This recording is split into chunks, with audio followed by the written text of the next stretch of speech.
गोविंद मेरो है, गोपाल मेरो है,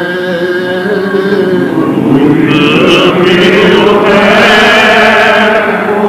गोपाल मेरो है, गोविंद मेरो है, गोपाल मेरो है, गोविंद मेरो है, गोपाल मेरो है। ये बांके बिहारी नंदलाल मेरो है, ये बांके बिहारी नंदलाल मेरो है, गोविंद मेरो है, गोपाल मेरो है,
जिसे साजों ने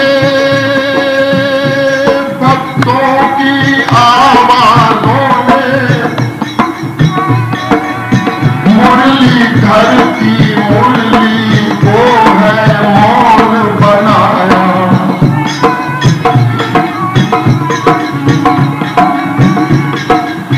जय मुरलीधर पीतांबर धर कस्तूरी को तिलक सुधर वनमाला धर रतन राग धर कौतुक मणि धर श्री राधावर कुंडल धर कुज धर कंकण धर कटि किंकणी धर नूपुर सुर धर अदर सुधागर गोपी धर धर नाचत स्वर पर अंग अंग आवरण दिव्य धर रूप कला धर प्रकृति सार धर ताप त्रिताप निवार मंजु कर मोति भक्त भवतार पार कर मोति भक्त भवतार पार कर।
वारो रूप उजियारो है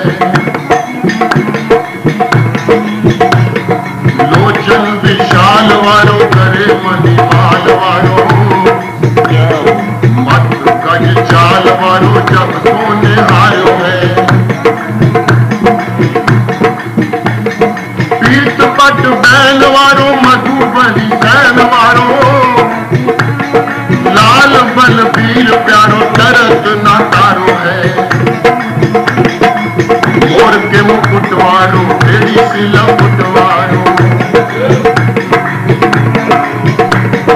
मोर के मुकुट वारो तेरी सिला मुटवारो ये नंद को दुलारो सो हमारो प्राण प्यारो है ये नंद को दुलारो सो हमारो प्राण प्यारो है।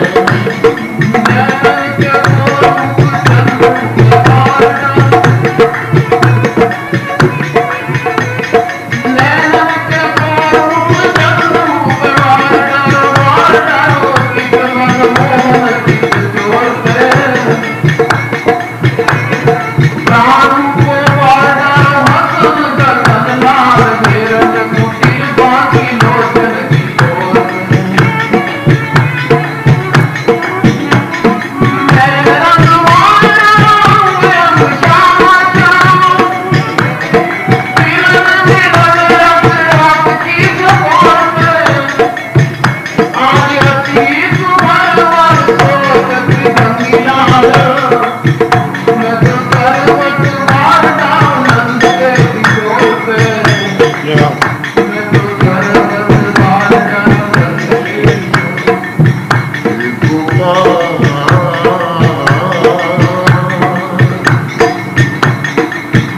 तेरे छोटे से चरण माही नूपुर की घोर होए, रेशमी जरी की कटी काशनी कसी रहे,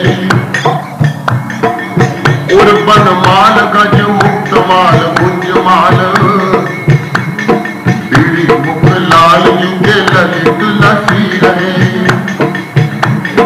लाल बलबीर चटकीले मटकीले नैन, वदन निहार शमी शरद शशि रहे, ऐसी छवि माधुरी सलोनी अंग अंगन की, एहो ब्रिजराज मेरे त्रिगण बसी रहे, एहो ब्रिजराज मेरे त्रिगण बसी रहे।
भवन ते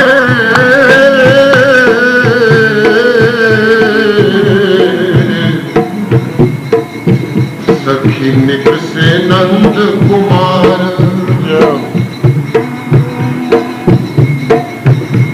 भवन ते निक से नंद कुमार, भवन ते निक से नंद कुमार, या की छवि कहाँ मैं बनो, या की चितवन पे बलिहार, कानन में मोतियन को चौकड़ा, और गल फूलन को हार, नारायण ये तो आप ही सुंदर, सखिया को कहा श्रृंगार, नारायण ये तो आप ही सुंदर, सखिया को कहा श्रृंगार, भवन ते निक से नंद कुमार। जय जय राधे।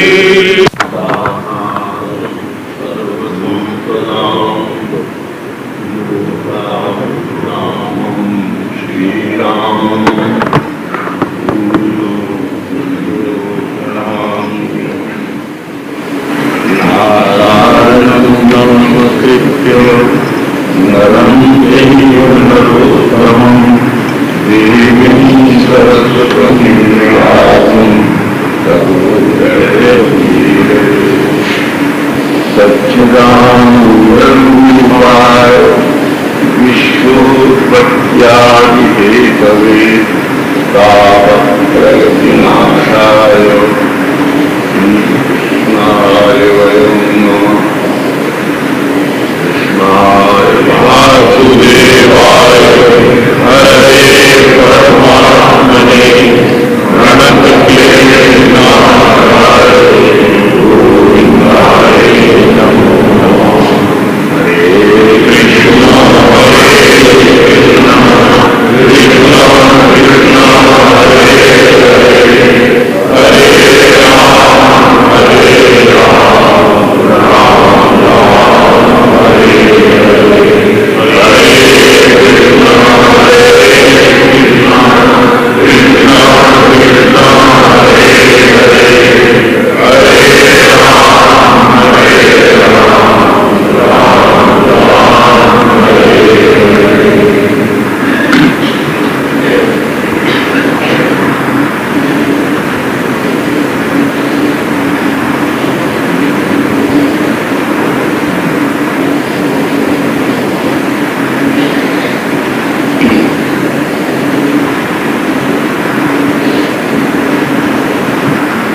के संदर्भों में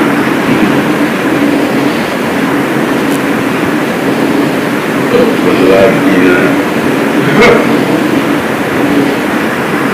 अपने पिता के अनुपम योगी में गए।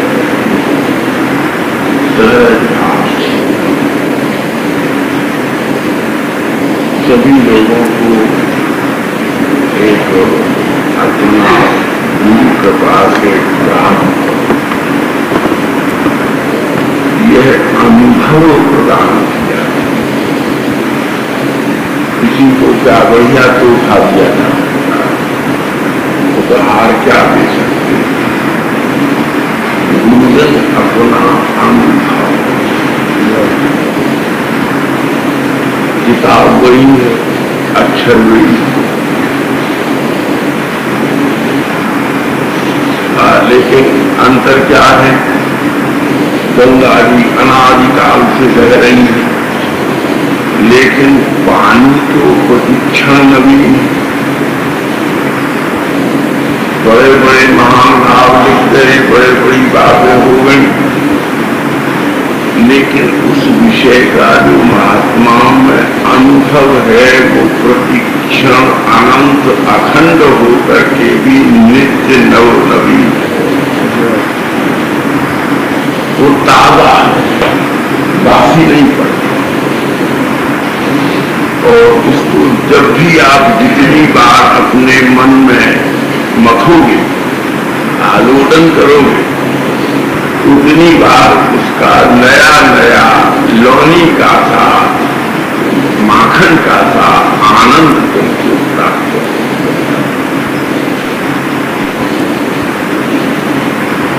कृष्ण लीला, राम लीला, गौर लीला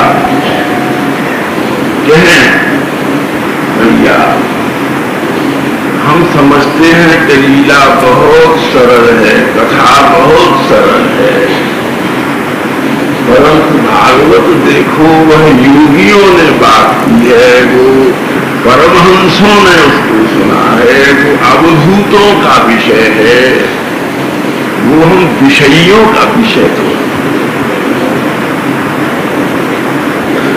जो भागवत के 9 स्कंध पहले और 2 स्कंध बाद में है, वो श्री कृष्ण की लीला की भूमिका है, प्रिफेस है, इंट्रोडक्शन है। कल एक पत्र मिला, उसी जो महानुभावी इस बात को समझ लें कि इस भूमिका को समझे बिना कृष्ण लीला सिनेमा के स्क्रीन का साथ एक कहानी हो सकती है। आत्मयोग की भूमिका में, प्राण योग की भूमिका में जो गिरिराज और राधा कुंड और जतिपुरा के एकांत में सब परित्याग करके कुटियों में पाए हुए रोटी के टुकड़े को यमुना के जल में धो करके 8वें दिन खा करके रहने वाले भजनानंदी महात्माओं का पाठेय कृष्ण कथा है। ये भोगी और विषयों का विषय नहीं है। हम लोग पीढ़ी दर पीढ़ी से कहने सुनने का ही काम करते हैं, इसके बाद भी उन्हीं ग्रंथों का आरोहण करते हैं, लेकिन कोई लीला अभी हमारी समझ में नहीं आई है। जरूर उसकी अपनी माधुरी की चरखी के कुछ बूंदों ने हमको आनंदित किया है, इसलिए महाप्रभु का एक सिद्धांत है कि सिद्धांत सुनीते ना कोरीबे आलोस ना होले पाइबे कुठाय कृष्ण रस। सिद्धांत विषयों को सुनने में यदि आलस्य करोगे तो कृष्ण का रस तुम्हें कहां कैसे किससे प्राप्त हो सकेगा। सिद्धांत सुनीते ना कोरीबे आलोस ना होले कुठाय पावे कृष्ण रस। कृष्ण रस पाइले करिबे आत्मसमर्पण, आत्मसमर्पण ना करिबे कोठाय हो विलक्षण। कृष्ण कथा सुनने वालों को अपनी कामनाओं को, वासनाओं को, भोगों को, मन को, तन को, जीवन को, अपने समस्त अपनी रुचियों को, प्रवृत्तियों को, सबको श्री कृष्ण के चरणों में समर्पण करनी पड़ेगी। नहीं तो मैले धुंधले काले विषयों की वृत्तियों के धूमिल चित्त की वृत्तियों पर कृष्ण का लीला कथा रस कैसे जमे। इसलिए इन सब संदर्भों की भी कभी कभी बहुत मिठाई खाने पर घुटी भी खानी पड़ती, गर्मी दवाई भी खानी जरूरी है। काढ़ा नहीं पियोगे और थोड़ा सा पेट साफ नहीं करोगे तो शरीर नहीं सुखी रहेगा, और मन और बुद्धि साफ नहीं करोगे तो आत्मा प्रसन्न नहीं होगी। जैसे उदर की सफाई भी जरूरत है, मन बुद्धि की स्वच्छता भी नितांत अपेक्षित है। श्री कृष्ण ने किशोरी जी के अनुरोध से योग माया मुपास्य कहा। श्री किशोरी जी के अनुरोध से जीव के पास कुछ अपना निकुंज का रस भेजने का संकल्प किया। भगवान भी जीव के पास अपने रस भेजने का संकल्प किया, लेकिन हम तो इस बात में उलझ गए कि समाज में ब्राह्मण हैं, क्षत्रिय हैं, वैश्य हैं, शूद्र हैं। आप किसी ज्योतिषी से पूछो, जन्म पत्री में भी ब्राह्मण, क्षत्रिय, वैश्य और शूद्र है। ब्राह्मण होकर के भी शूद्र वर्ण हो सकता है, किसी पंडित जी से समझ लेना।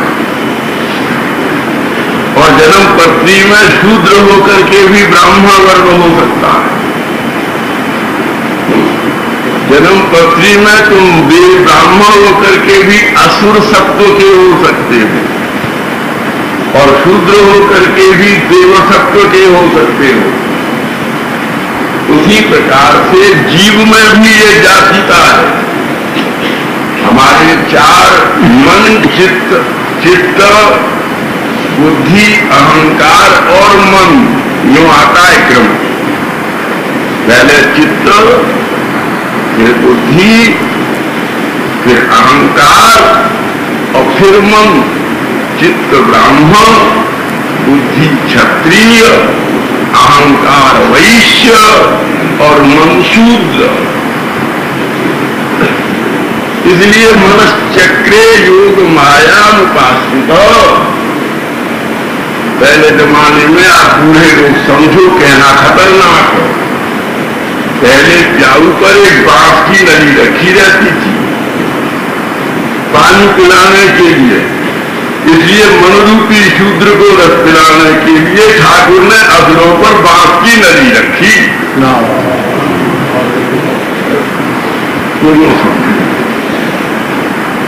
योग माया, भगवान श्री वल्लभाचार्य चरणपाद में सुबोधिनी जी में योग माया का अर्थ बंसी किया। योग माया उपासना, इसीलिए बंसी को रखी कि बंसी के बिना मन के भीतर। बंसी क्या है? सत्संग।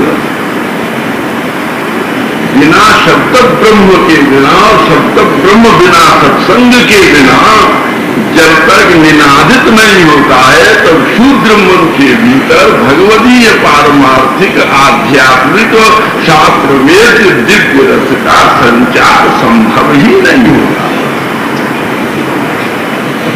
इसलिए लीला भी कोई मामूली तो नहीं है। कोई लीला सुनो, नाग लीला सुनो, लाओ सुनाए, 1 महीना सुनो, देखें तो सही, सब लोग माथा खुजाते न चले जाओ तो अच्छा समझ में नहीं आए। क्योंकि हमने लीला को कहानी तक मानी। लीला कोई मोहल्ले की तो नहीं है, गली की तो नहीं है, लीला वेदांत की। वेदांत रूपी नगर में जो घटना हुई, श्रुतियों के मंडल में, ऋचाओं के मंडल में, समाधि के परिवेश में, हम ब्रजवासी लोग क्यों इसका रस ज्यादा लेते हैं? क्योंकि उसको अप्राकृतिक, असमूर्ध, अनिर्वचनीय, अव्यक्त, अनाहत, अप्रत्यक्ष, अमूर्त, अनैहिक, अलौकिक, अव्याहत, अद्भुत, अन्यतम और एकांतिक मानते। तो महाराज इस लीला के बात को, नहीं तो क्या जरूरत थी सुबोधिनी जी की, क्या जरूरत थी विजयध्वज की, वीर राघव की, विश्वनाथ चक्रवर्ती पाद की, 227 टीका भागवत की लिखने पर भी भागवत अपनी जगह अप्रकट है, लीला अपनी जगह अव्यक्त नहीं, व्यक्त नहीं है। जो कान से सुनते हो वो केवल इसलिए है कि अनुभव का द्वार खुल जाए और एकांत में बैठ करके लीला का अनुभव करो, लीला का आस्वादन करो। और अनुभव और आस्वादन तक तुम्हारी गति हो, तुम्हारी स्थिति हो, तुम्हारी मति हो, तुम्हारी चिति हो और तुम्हारी सबसे बड़ी बात है कि तुम्हारी प्रपत्ति। रामानुजाचार्य चरणों कहते हैं प्रपत्ति योगम पर। जीव अपनी समस्त वृत्तियों को प्रपन्न करे, भगवान के आश्रित करे, भगवान पर निर्भर करे, भगवान की ओर उन्मुख करे, भगवान को समर्पण करे। इसका नाम है शरणागति। ये प्रपत्ति जब तक नहीं हो तो सच्ची बात ईमानदारी की पूछो तो कृष्ण लीला सुनने का अधिकार ही नहीं। महाराज प्रतिज्ञा कराई है प्रत्येक टीकाकार ने, स्वामीधर स्वामी पाद ने, और महाप्रभु तो खुले शब्द में कहते हैं विषयीरो मंडपे ना करिवे कथार कलाप ना होले देव कुले रसिए करिवे अभिशाप। विषयों के मंडप में कृष्ण कथा नहीं कहना, नहीं तो तुम्हारे माथे पर रसिकों का शाप पड़ जाएगा। इसलिए भैया अपनी तुक मत लगाओ, जो गुरुजन कहे उसे सुनो, सुनने की रुचि न हो तो घर बैठ के जप करो।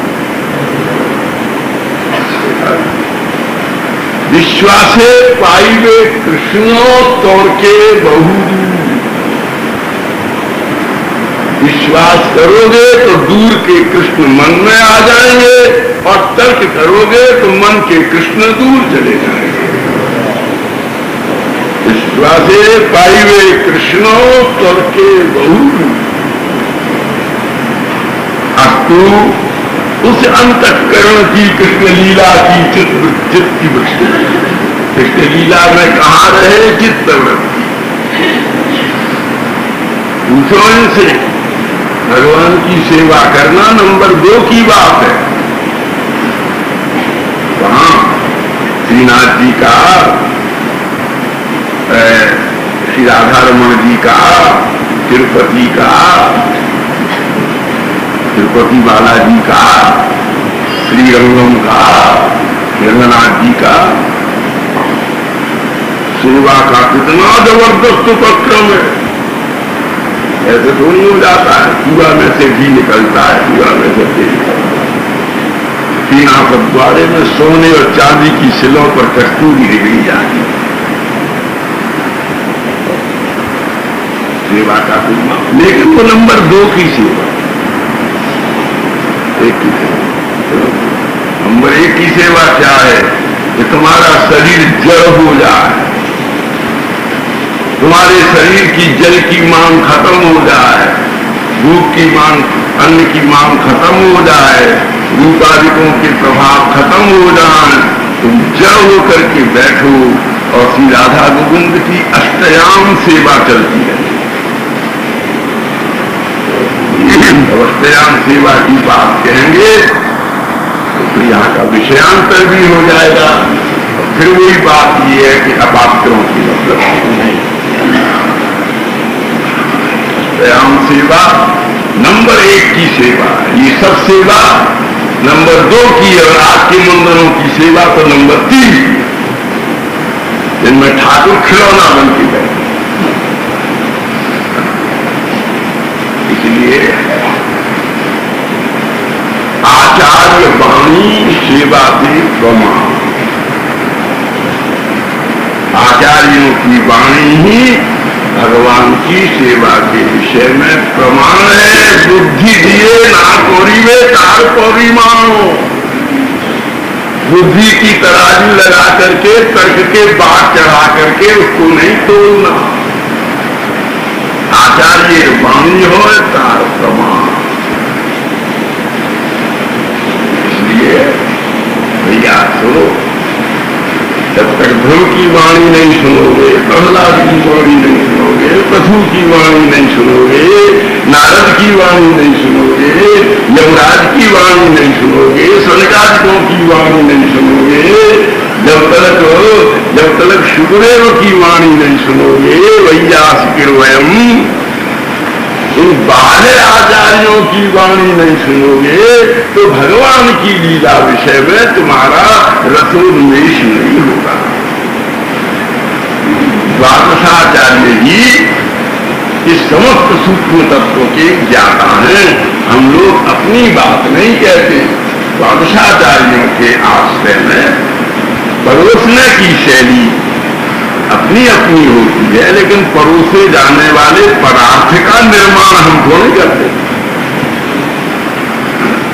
वो तो रसोई घर में बनाने वालों ने बनाया है, वो तो उपकरण जुटाए हैं। श्री कृष्ण ने रसोई बनाई है, कृष्ण द्वैपायन व्यास ने पदार्थों की दुकान है, यही बारे आचार्यों ने दुकान खोल रखी है भगवत तत्वों की।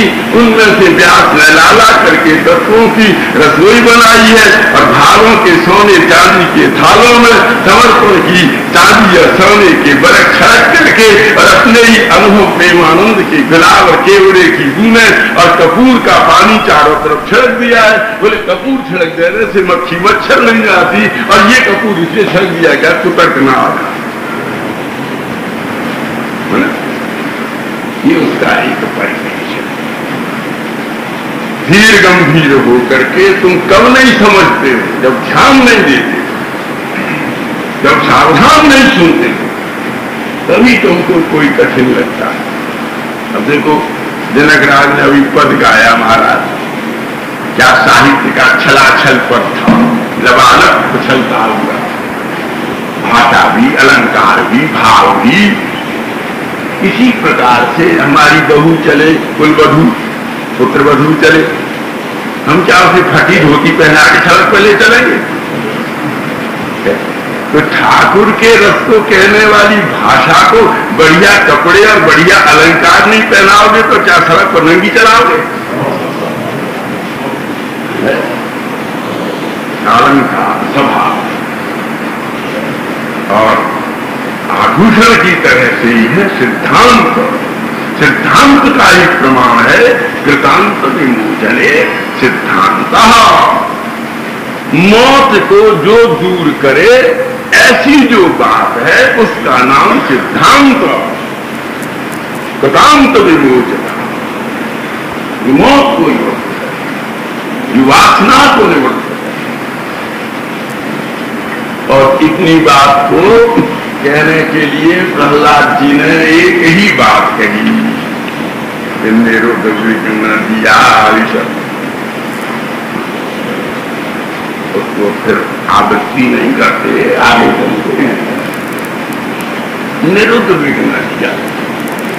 देखो जहां बैठे हो वहां पत्थर होकर बैठ जाए।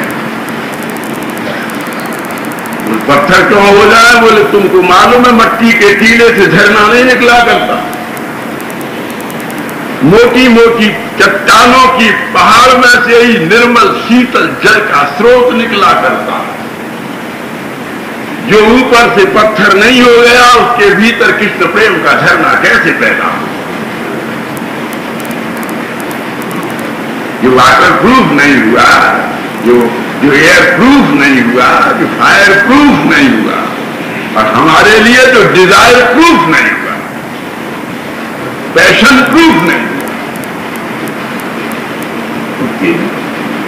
और पहाड़ में से पर्वत झरना खोद के थोड़ी निकला जाता।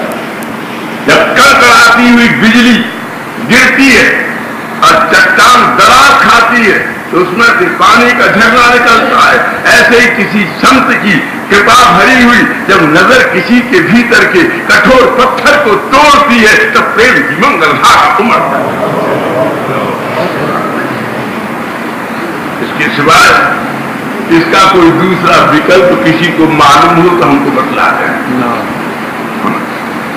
हमने अपने गुरु मुख से इतना ही सुना, इसलिए भैया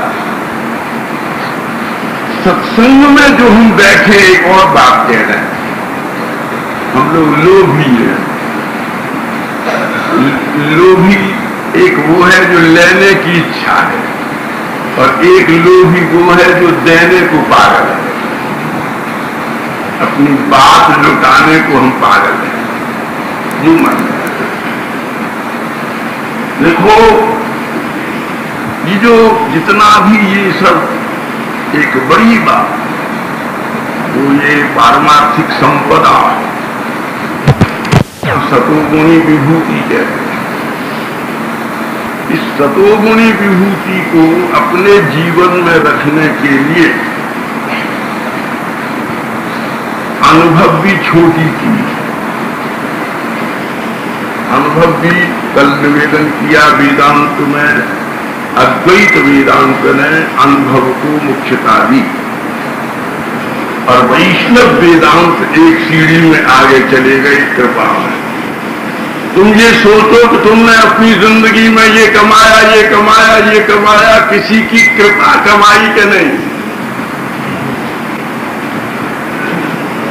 तुमने अपने लिए किसी की कृपा प्राप्त की कि नहीं की।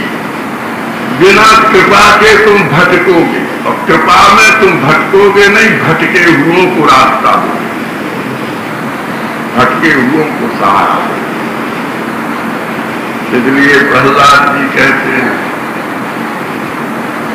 कि ऐसी कृपा में चले जाओ, किसी की में करुणा में चले जाओ जिस करुणा में जाकर के तुम स्थिर हो जाओ, तुम्हारी वृत्ति निर्विघ्न हो जाए, तुम्हारी वृत्ति निश्चिंत हो जाए, तुम्हारी धारा अभग्न हो जाए और तुम किसी में संलग्न निमग्न हो,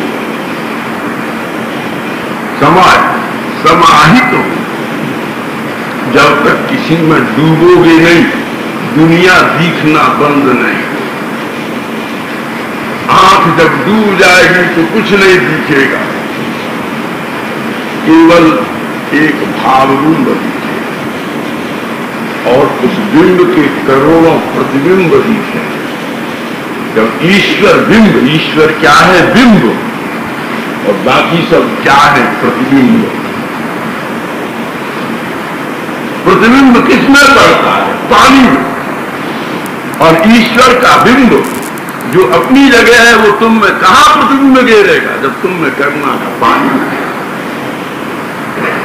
तुम्हारी आंख में करुणा की धारा बहेगी तो ईश्वर के बिंब का प्रतिबिंब पड़ेगा। तुम दूर के आकाश के चंद्रमा को ऐसे जमुना में निकट देख लोगे, ऐसे थाली के पानी में निकट देख लोगे, ऐसे ही अपनी आत्मा के रस में वो दूरंगत बिंब के प्रतिबिंब को सहज अनुभव कर। इसलिए एक बिंब के ही सब प्रतिबिंब और सब प्रतिबिंब रेमे रमेशो ब्रज सुंदरी भी यथार्थतः सब प्रतिबिंब विभ्रम। रासलीला में कहते हैं श्री कृष्ण ने उन गोपियों के साथ में कैसे विहार किया। बताओ ये कृष्ण लीला कैसे समझोगे तुम जब तक सबरा वेदांत बोध नहीं होगा। वेशो ब्रज सुंदरी भी, ब्रज सुंदरी भी, सुंदरी किसे कहते हैं? कुल्हाड़ी को। ये ब्रज की कुल्हाड़ियां हैं। सुंदरी संस्कृत में कुल्हाड़ी को कहते हैं। ये ब्रज की कुल्हाड़ियां हैं। बोले क्यों? बोले जिन्होंने सबरे संस्कारों की कटीली नारथनियों को जड़ से उखाड़ के काट डाला है। जिनके यहाँ कोई जंगली, कोई वासना का, कामना का, संस्कार का कोई जंगली पेड़ ही नहीं है, सबको काट दिया है। महाराज कैसे नहीं काटा? बोले कह रही है अतिसुतान्वय भातृबांधवम् अतिविलंघ्यते च्युतागति गतिविदस्तवोज्जीति मोहिताः हितवयोषित कस्यनिशि। हम तो कलंक मत लगाओ हमको, ठाकुर को डांट देती है हम छोड़ियां छोड़ नहीं आई। हमारी जमीन ऐसी हो गई है कि जिसमें किसी की नजर से कोई बीज ही नहीं पड़ता, जिसमें वासना का अंकुर ही नहीं है। हम किसी के पास क्यों हैं जब कामना ही नहीं है? कामना किसी को कामना वाला क्यों छोड़े और कामना रहित क्यों रहे? हमारे भीतर कोई कामना का अंकुर ही नहीं है। तुम ईश्वर हो, तुम्हारा दम हो तो देख लो, कामना पैदा कर दो, हम लौट जाएंगे। प्रतिजाति प्रजम नेह इतनी भी सुमध्यमा, तुम में दम हो तो कामना पैदा करो, हम लौट जाएंगी। तुम में कामना पैदा करने का दम नहीं है, हम में लौटने का दम नहीं है। क्या बात है? अरे भैया, सबको नापने के अपने अपने परि, अपने अपने बात, और ठाकुर को तोलने का एक ही बात है कि करुणा भरे आंख का एक आंख। इसके सिवाय कोई ऐसा बात नहीं है जो विवेक की तराजू पर रख करके उसे तोल सके। विवेक की तुला पर उसे तोलने का यही बात है। इसलिए ठाठ बाट से ठाकुर नहीं तुलता। हाँ, ठाठ बाट से तुलने वाला नहीं है। सम्राट निराट विराट विभ्राट उसको नहीं तोल सकते। वह तो केवल एक शरणागत के करुणा के जड़ बिंदु से। अब वो जी कहती है सब आगे सब छोड़। ये रेमे रमेशो कौन रमण कर रहा है? कोई भूखा नंगा कर रहा है, कोई किशई कर रहा है, लंपट भूत कर रहा है, कौन कर रहा है? वो रमेशो। रमा जिनकी किंकरी है, रमा जिनकी किंकरी है। लक्ष्मी कोटि विलक्षण, लक्ष्मी कोटि विलक्ष लक्षण लसल लीला किशोरी शतैराराध्यम ब्रजमंडलेति मधुरम राधाभिधानम परम ज्योति किंचन सिंच दुज्जल रसत्ताभाव मा।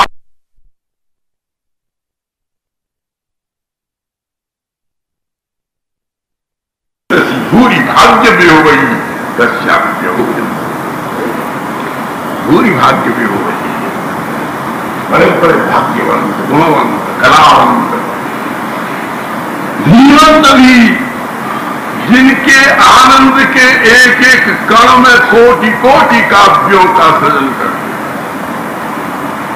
कोटि कोटि लक्ष्मी भिकारिणी की तरह से जिन गोविंद के रसमाधुर्य के द्वार की भिकारिणी बनी खड़ी। काला कर दिया इस ठाकुर, काला कर दिया। बोले सब चकित है ब्रह्मादिक सनकादिक नारद अंगरादिक ये सर्वे विचारवंता विस्मिता पश्यन्ति तम सब ब्रह्माग्निर्ज्योतिर प्रत्यक्त शुद्ध निरभ्यत निर्धूमाग्नि ही असिता असिता भवती किम। वो निर्धूम निर्विकल्प निरभ्य, वो निर्विषय निर्व्यलीक, वो दिव्य श्वेत ब्रह्म ज्योति ब्रज में कैसे काली पड़ गई, कैसे ये असिद्वर्णा हो गई। तो पूछे से पूछा करके एक गोपी ने बताया, ब्रह्मा जी मैं बताऊंगा कैसे काली पड़। एक ले आई मोटी मिश्री का डेरा और उसने रख दिया, बोले आओ थोड़ी देर घूम आए। थोड़ी देर में आकर के देखा तो मिश्री काली हो गई। कैसे हो गई? उसमें करोड़ों चेटियां चिपक गई। बोले ये ब्रह्म ज्योति काली कैसे पड़ गई? कि करोड़ों काजल लगी गोपियों की नजरें चिपक गई।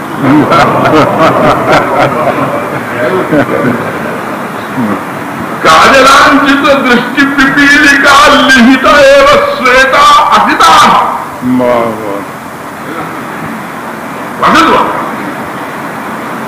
उन्होंने काजल लगाए थे श्रृंगार के लिए और स्वयं काजल इतना पर्त का पर्त काजल चिपक गया ठाकुर के ऊपर।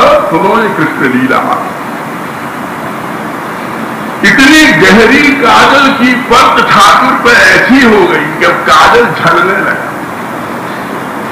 जिनकी आंखों का काजल चुराया था उन्हीं की आंखों को कजरारी कर दिया।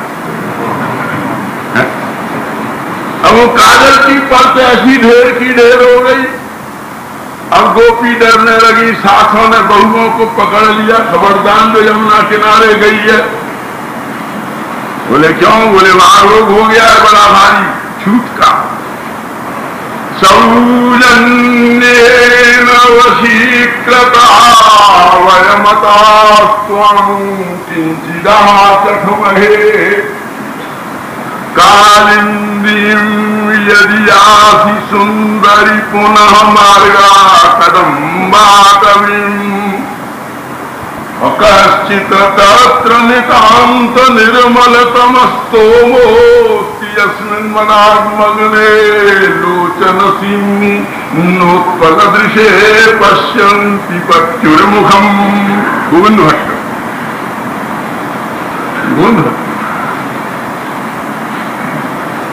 महाराज देखो, अब लंबा भाव नहीं कहेंगे 1 मिनट में कि देख जमुना जी मत जाइयो, ये घड़ा भरने पानी का मत जाइयो। नई बहू थी, वो 1 साल पुरानी थी, एक नई साल की ब्याहता थी। एक पुराना साधक, एक नया साधक।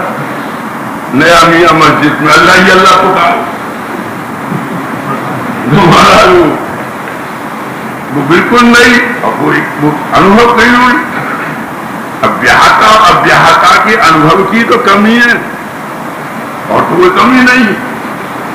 इसे उस जगह जाना है, वो वहां से गुजर आई है। तो अपनी आंखों में लगाती शर्माती कह रही वहां मत जाइए। क्यों? अब बोले क्यों ही तो मत पूछ, क्यों तो खतरा है, क्यों हमें तो खतरा है। ये सुनना ही तो कठिन है, सुन करके तो सब पागल हो रहे। क्या? बोले तो कदम्बा कभी में मत जाइयो, वहां एक नितांत निर्मल तमस्तु मूर्ति,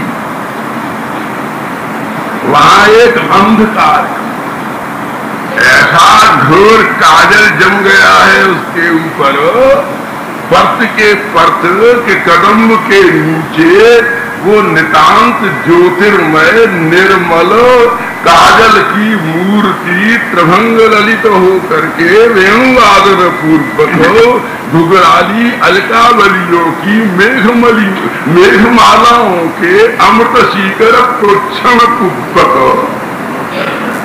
उस कदम्बा कवि की मंगल दुर्वांकुरित मही पर नूपुर नाद निनादित पादन्यास पूर्वक अपनी ही 10 नखमणियों की शारदीय चंद्रकांति से विभूषित और अभिसिंचित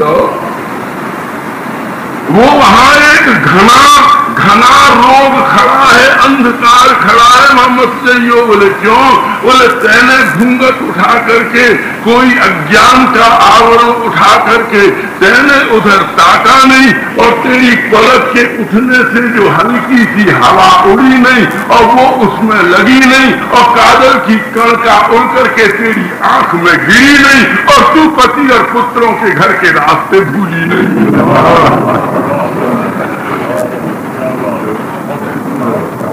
समस्तो मूर्ति यस्मिन्मना मगने लोचन सीम्नोत्पल दिशे पश्यन्ति पत्युर्मुखम्। अब इस कृष्ण लीला को तुम सुनो, हम तो जीवन भर सुनाने को तुम्हारी नौकरी को तैयार है, लेकिन उसकी भूमिका तो करते। अपने को विषयों के जगत में पत्थर बनाओ, दुर्भेद्य दुर्भेद्य दुर्गम पत्थर। हम देखें अरे भैया जब रत्नसा आएगा तो ये हमें छुएगी, हम इसे छुएंगे, हम इसके पैरों में माथा रखेंगे, हम दोनों महाराज वेणु गीत में कह रहे हैं जब गोपी चल रही है कैसे चल रही है, विक्षिप्त मनसारा, विक्षिप्त नहीं हुए, पागल नहीं हुए। ये पागलों के बिना भी कोई तुमको अच्छे भले कि हमको पागल खाने में दाखिल कर लो, तुम्हें मेंटल डिसीज के बिना इस पागल खाने में दाखिल नहीं किया जा सकता है, और दिली पागल हुए बिना वृंदावन की कुंजों के लीला मंडप में नहीं ले जाया जा सकता। पागल तो होकर देखो। गुरुदेव रविन्द्रनाथ के इस वाक्य को याद करो, there is pleasure sure in being mad which none but a mad man no.